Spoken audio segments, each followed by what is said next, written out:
voisine plus grande, mieux balancée, longues jambes, taille fine, poitrine pulpeuse, teint de porcelaine, cascade de cheveux noirs.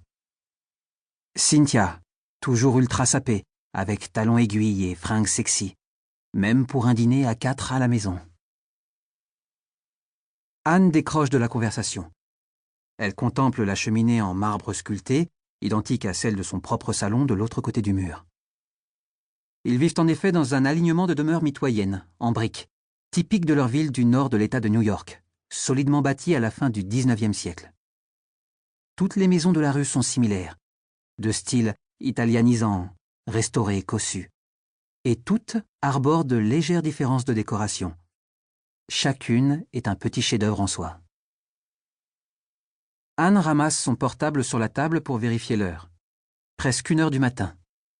Elle est allée voir la petite à minuit. Marco à 00h30. Puis il est sorti fumer une cigarette sur la terrasse avec Cynthia, pendant qu'elle-même et Graham restaient autour de la table en désordre, gênés, échangeant quelques phrases embarrassées. Elle aurait dû suivre les autres dehors. Il y aurait peut-être eu une petite brise rafraîchissante.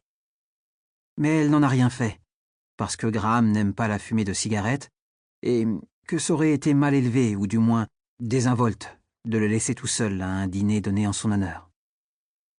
Bien éduquée, elle a donc conservé sa place. Graham, un fils de bonne famille, de ce milieu WASP, dont elle-même est issue, est d'une politesse impeccable. Qu'il ait épousé une bimbo comme Cynthia demeure un mystère.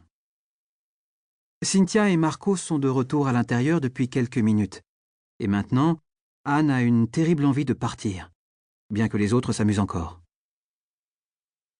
Elle fixe le babyphone posé à l'extrémité de la table, dont le voyant rouge luit comme le bout d'une cigarette.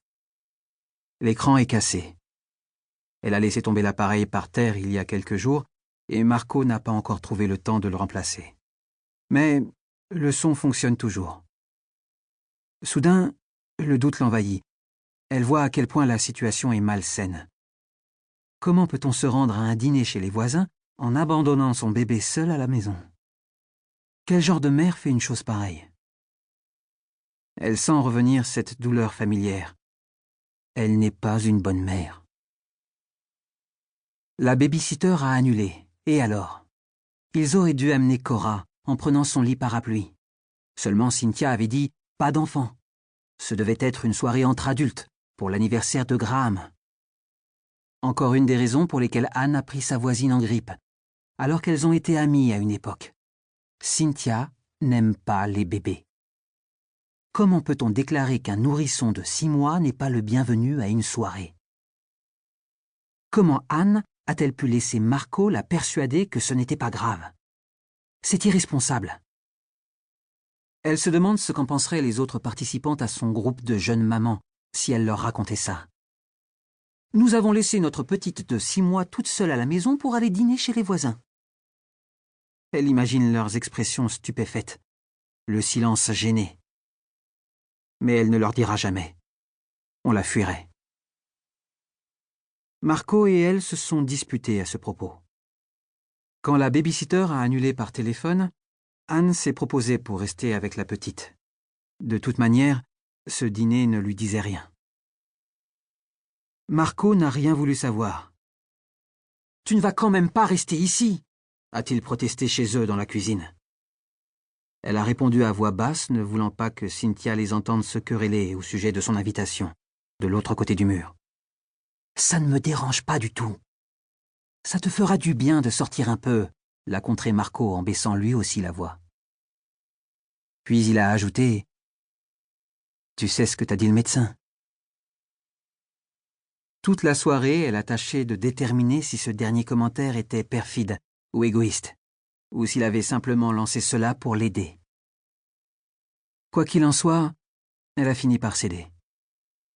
Marco l'a convaincue que, grâce au babyphone, ils entendraient la petite aussitôt qu'elle bougerait ou se réveillerait. Ils iraient jeter un coup d'œil sur elle toutes les demi-heures. Rien ne pouvait lui arriver. 1 heure du matin. Faut-il qu'elle aille la voir ou qu'elle donne tout bonnement le signal du départ? Elle a envie de rentrer se coucher. Elle a hâte que ce dîner se termine. Livre audio complet gratuit disponible en description de cette vidéo.